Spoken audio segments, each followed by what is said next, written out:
नमस्कार आनी तुमकां सगळ्यांक पेंट ब्रश ह्या कार्यावळीक येवकार। हांव नागेशराव सरदेसाय। कला अकॅडमीच्या आर्ट गॅलरीत एन्सेम्बल नावाचें एक्झिबिशन चालू आसा। तें एक्झिबिशन पळोवपाक आमी आयिल्ले आसा। हे काही आर्टिस्ट भोपाळचे आनी 2 आर्टिस्ट कोलकाताचे अशे ग्रूप मेळून हांणी पेंटींग आनी स्कल्पचर्स अशें एक्झिबिशन घाल्लें आसा। तें एक्झिबिशन आमी पळोवया।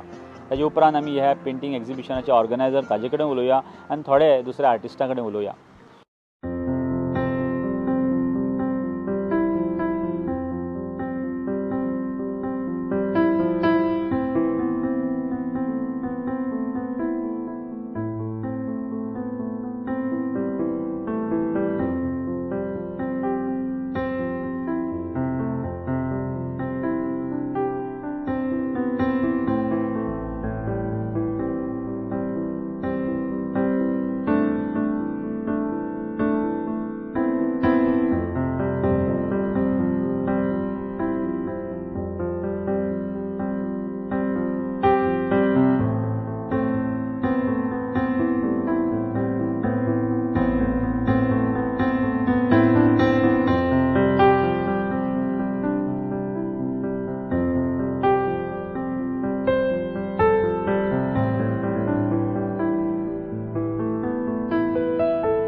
आमचे बरोबर आसा रंजीत अरोरा, जे हे एन्सेम्बल ह्या एक्झिबिशनाचे कन्वेनर।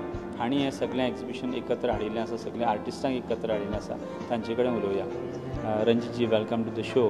आप मुझे बोलिए, एन्सेम्बल जो आपने किया है, एक्ज़िबिशन जो आपने किया और 8 आर्टिस्टों को आपने एकत्र एक जगह पे लाया है, तो उसके बारे में थोड़ा बोलिए। जैसा कि आपको विदित है, जैसा कि आप जानते हैं, हम लोग भोपाल से आए हैं। 8 आर्टिस्ट, जिसमें से 6 भोपाल से हैं और 2 कलकत्ता से हैं।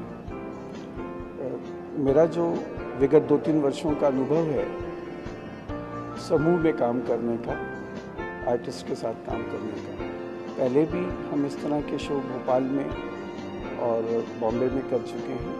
अब गोवा आपके शहर पणजी में कला अकेडमी में इस शो के साथ हाजिर हैं। एन्सेम्बल वर्ड जो आपने देखा, ये एक फ्रेंच वर्ड है। इसके व्यापक अर्थ हो सकते हैं, अनेक अर्थ हो सकते हैं। जिस अर्थ को हमने ग्रहण किया है, हमारी समझ में एन्सेम्बल अर्थात एक ही चीज़, एक ऐसी चीज़ जिसके बहुत से अंश, उन अंशों को जोड़कर बनने वाला एक समूह। इस भाव के साथ हमने ये टाइटल अपने इस एग्जीबिशन को दिया है। और हमारा ये एक तरह से सद्भावना, ग्रुप ऑफ सद्भावना आर्टिस्ट, इस विचार के साथ हम यहाँ आए। आपके 8 आर्टिस्टों में 6 आर्टिस्ट भोपाल के हैं और 2 आर्टिस्ट कोलकाता के। तो यही लोगों को क्यों लिया? ये आपका ग्रुप है क्या, जैसा आप बार बार लेके जाते हैं उनको? जी देखिए, इसमें सभी आर्टिस्ट पहले जो एग्जीबिशन हुई हैं, यही आर्टिस्ट उन शो में थे, ऐसा नहीं है। तो हमें ऐसा लगा कि इस शो के लिहाज से जो काम एक दूसरे के साथ मिल रहे हैं, ऐसा एक समूह होना चाहिए। सबके काम अलग अलग भी दिखें और कहीं उनमें कहीं कुछ मेल तालमेल भी बैठता हो। इस तरह से ध्यान में रखते हुए ये 8 आर्टिस्ट एक प्लेटफॉर्म पर आए। ये आर्टिस्टों को आपके जो विचारधारा हैं वही उनको लेके जो पेंटिंग कर रहे हैं, मतलब कॉन्सेप्चुअली एंड फॉर्मली उनको आपने एकत्रित किया है? देखिए, चूँकि जैसे मैंने बताया कि एक तरह से हमारा ये आर्टिस्ट का सद्भावना ग्रुप, जैसे मैंने एक नाम आपके सामने, तो जब सद्भावना वाली बात है तो हमारी वैचारिक सद्भावना इसमें मैं समझता हूँ ज़्यादा आवश्यक थी। काम जहाँ तक सवाल है, इसमें जैसे 2 सेरेमिक आर्टिस्ट हैं तो उनका काम किसी और व्यक्ति के साथ मिलता हुआ ये नहीं है। 2 हमारे बीच ऐसे आर्टिस्ट हैं जो कलकत्ता के हैं, वो फिगरेटिव काम कर रहे हैं। और बाकी आर्टिस्ट जो है वो उनके काम फिगरेटिक नहीं है, एब्स्ट्रैक्ट हैं। आपसी सद्भावना को ज़्यादा इसमें हमने ध्यान दिया, बजाय इस बात के कि काम एक जैसे हों। आप खुद एक आर्टिस्ट हैं, बेसिकली एन आर्ट लवर है, सेल्फ टॉट आर्टिस्ट। पेंटिंग का नशा आपको कैसे है? मैं आपने ठीक कहा, मैं पिछले 20-22 साल से अपने आप को आर्ट लवर की भूमिका में देखता हूँ। और मुझे याद नहीं जब मैं जहांगीर आर्ट गैलरी मुंबई पहली बार गया हूँगा या दिल्ली की कुछ आर्ट गैलरी विजिट किया हूँगा, तब मेरे ख्याल में भी नहीं था कि कभी मैं भी पेंट करूँगा। पर मैं अपनी सेविंग का कुछ परसेंटेज आर्ट कलेक्शन में खर्च करता रहा हूँ। बजाय कोई और महंगे शौक़ पालने के, मेरा एक ही शौक़ रहा है कि जब भी मेरे पास स्पेयर पैसा हो मैं पेंटिंग लेता रहूँ। और मेरी कलेक्शन में 250 से लेकर 300 पेंटिंग्स होंगी अलग अलग आर्टिस्ट की। उसमें इंटरनेशनल फिल्म के आर्टिस्ट हैं जिनके काम डायरेक्टली उनके हाथों से मैंने लिए हुए हैं।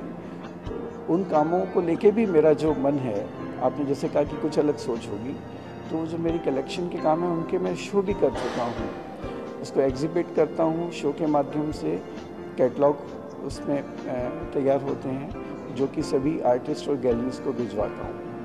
और वो जो कलेक्शन के काम हैं, मैंने कभी कोई काम एक बार जो मेरी कलेक्शन में आ गया उसको बेचा नहीं है। मेरी इच्छा है कि मेरे जीवन काल में कोई छोटा सा म्यूज़ियम जिसमें मैं माध्यम हूँ, या कोई हमारे स्टेट में वहाँ कोई ऐसा म्यूज़ियम कंटेम्प्रेरी आर्ट का बने, तो मैं ये सब काम वहाँ डोनेट कर दूँ, ऐसी मैं इच्छा रखता हूँ। और भारत भवन का मैं लाइफ मेंबर हूँ, रेगुलर विजिटर रहा, और उसके जो फाउंडर डायरेक्टर थे जे स्वामीनाथन, उनसे बहुत इंस्पायर, तो उन्हीं की याद में हमने कुछ प्रोग्राम भोपाल में शुरू किए। और पिछले 3-4 साल से मैं भी पेंट कर रहा हूँ। ये जो आपकी भूमिका है और ये जो आपका स्टैंड है कि आप जो पेंटिंग खरीदते हैं वो आप लोगों को दिखाने के लिए एग्जिबिट करते हैं और आपके खर्च से कैटलॉग बनाते हैं, तो ये तो थोड़ा रियली पैशनेट आप हैं आर्ट के बारे में, ये समझ में आता है। लेकिन डोनेशन, मतलब आपने इतना खर्च करने के बाद, इतना कलेक्ट करने के बाद 200-300 आप बोल रहे हैं, तो ये डोनेट करना आपको थोड़ा बुरा नहीं लगेगा? देखिए, मैं बेसिकली जब मैं 16-17 बरस का रहा हूँगा, तभी से मैं मेडिटेशन से, ध्यान से जुड़ गया था। मेरा जो बेस है वो ध्यान है, आध्यात्म है। और मुझे ऐसा लगता है कि मेरी निजी आवश्यकता और मेरे परिवार की आवश्यकता पूरी हो जाए, उसके अतिरिक्त अगर मुझे कुछ मिल रहा है और उस पैसे से मैं कुछ क्रिएटिव या कुछ अच्छा कर सकूं। मैं लगभग 22 साल से लायंस क्लब का मेंबर हूं। पहले उस माध्यम से भी मैं चैरिटी करता रहा। मुझे एक और सुंदर प्लेटफॉर्म चूँकि आर्ट का मिला है, इसमें मैं इस रूप में अपने आप को जुड़ा हुआ पाता हूँ। तो मुझे ऐसा नहीं लगता कि मैं कोई पैसे का दुरुपयोग कर रहा हूँ या मिसयूज़। मुझे लगता है कि मैं किस्मत को भी मानता हूँ, भाग्य को मानता हूँ। मुझे लगता है कि चूँकि मुझे ये काम करना है, तो मेरे भाग्य से वो पैसा मुझे इसीलिए मिलता है कि मैं इस तरह के काम करता हूँ। आपने बोला आप जे स्वामीनाथन से इंस्पायर्ड हैं, और आपका जो वर्क है वो it is somewhere close to J Swaminathan, मतलब प्रिमिटिव एंड ट्राइबल जो स्वामीनाथन इंस्पायर्ड हो गए थे, तो आप भी वैसे ही करते हैं। उसके बारे, आपके वर्क के बारे में थोड़ा बोलिए। मैं it is very close to tribal type of art, primitive type of art. मैं इस बात से इनकार नहीं करूँगा कि मेरे कामों में कहीं आदिम काल, ट्राइबल आर्ट और जिसे कहना चाहिए फोक आर्ट, उससे हट के मैं अगर हिंदी में कहूँ तो आदिम काल, मेरे काम के बारे में आर्ट क्रिटिक जो नेशनल लेवल पे हैं, ऐसे 2-3 आर्ट क्रिटिक ने लिखा है। उनका लिखा होना और मेरी सोच, मुझे लगता है वो ये कहती है कि मेरे काम पुरानी चीज़ों की याद दिलाते हैं। कंटेम्प्रेरी आर्ट है, पर मानो कुछ पुरानी चीज़ों की तरफ इशारा करते हुए काम है। आपका प्रोसेस कैसे होता है पेंटिंग करने का, मतलब आपकी सोच कैसी होती है फ्रॉम स्टार्ट टू एंड तक, कैसा होता है? व्यावसायिक तौर पे मैं रियल एस्टेट से जुड़ा हूँ। मेरा दिन तो भाग दौड़ के बीच गुजरता है। शाम जो पहले मैं लायंस क्लब या मैं सोशल सर्कल में बिज़ी रहता था, वही समय मैंने कट किया है। तो मेरी कोशिश ये होती है कि मैं अपने आप में ज़्यादा वक्त रहूँ। तो ज़्यादातर काम मेरे आधी रात के होते हैं। पहले मैं मेडिटेशन रात को 12 बजे के बाद किया करता था और 2-3 घंटे मेडिटेशन होता था। इन दिनों मेडिटेशन का रूप मेरा बदल गया है। मेडिटेशन आंखें बंद करने की बजाय आंखें खोल के और हाथ में ब्रश लेके करता हूँ। आपके जो अंदर आपके जो पेंटिंग देखा तो मुझे लगता है आप अंदर से जो सबकॉन्शियस थॉट्स होते हैं वो आप बाहर निकालते हैं, एक तरह से एक कनेक्टिविटी होती है और बाद में लोगों को आप प्रेजेंट करते हैं। तो लोगों ने आपका वर्क कैसा देखना चाहिए?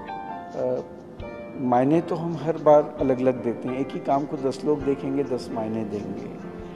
और मैं अपने काम को जब देखता हूँ मुझे ऐसा लगता है कि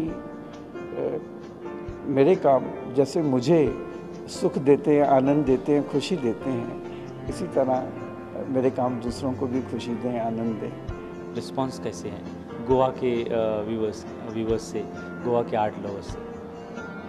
एक मेरा नया अनुभव हुआ गोवा आने के बाद। इससे पहले दिल्ली, बॉम्बे, जयपुर, भोपाल, भुवनेश्वर मेरी ग्रुप एग्जीबिशन सोलो शो हो चुके हैं। वहाँ का रिस्पांस ऑफ कोर्स सब जगह का रिस्पांस अच्छा था।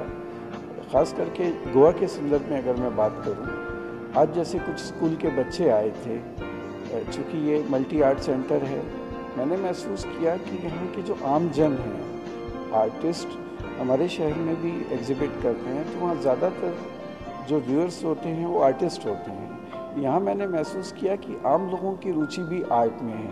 ख़ास करके आज जैसे स्कूल के बच्चे थे, उन्होंने आर्ट पर बात करना चाहा और साथ ही साथ फीडबुक में उन्होंने अपने कमेंट भी उन्होंने लिखना चाहा। ये मुझे बहुत अच्छा लगा। ये मेरे लिए नया और एक सुखद अनुभव जो मैं गोवा से लेके जा रहा हूँ और अपने दोस्तों से शेयर करूँगा।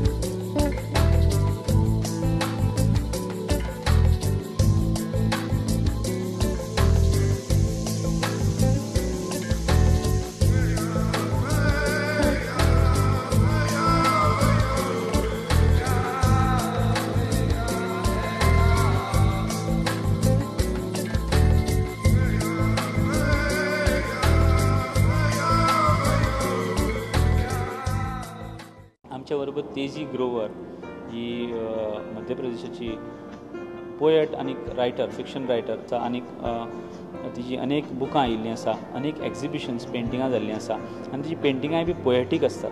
तिजे कडेन उलोवया। तेजी जी आपका जो वर्क है, आप बेसिकली पोएट हैं, आपके वर्क के बारे में बोलिए।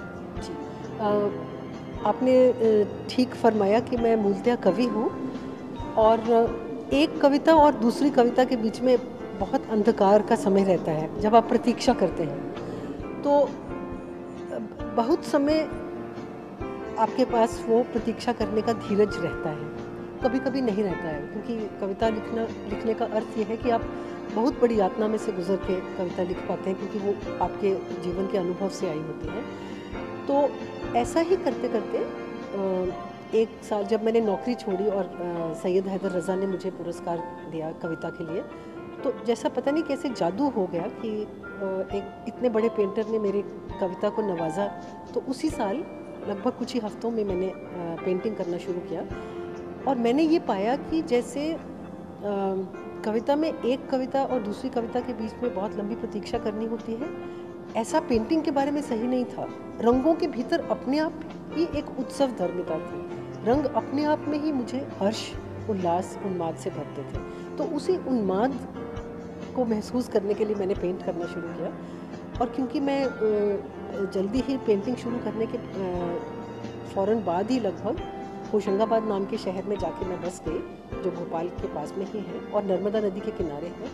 तो मुझे इस बात का बहुत एहसास था कि मुझे अपने रंगों से नदी को कष्ट नहीं देना है, क्योंकि उसी नदी का हम पानी पीते हैं और वही नदी हमें पालती है। तो मुझे जीवन में पहली बार महसूस हुआ कि पानी का अर्थ क्या है, पानी के करीब रह के कि वो हमें कैसे जीवन देता है और हमें उसको कैसे अपने लिए और वनस्पति के लिए और जानवरों के लिए बचाना है।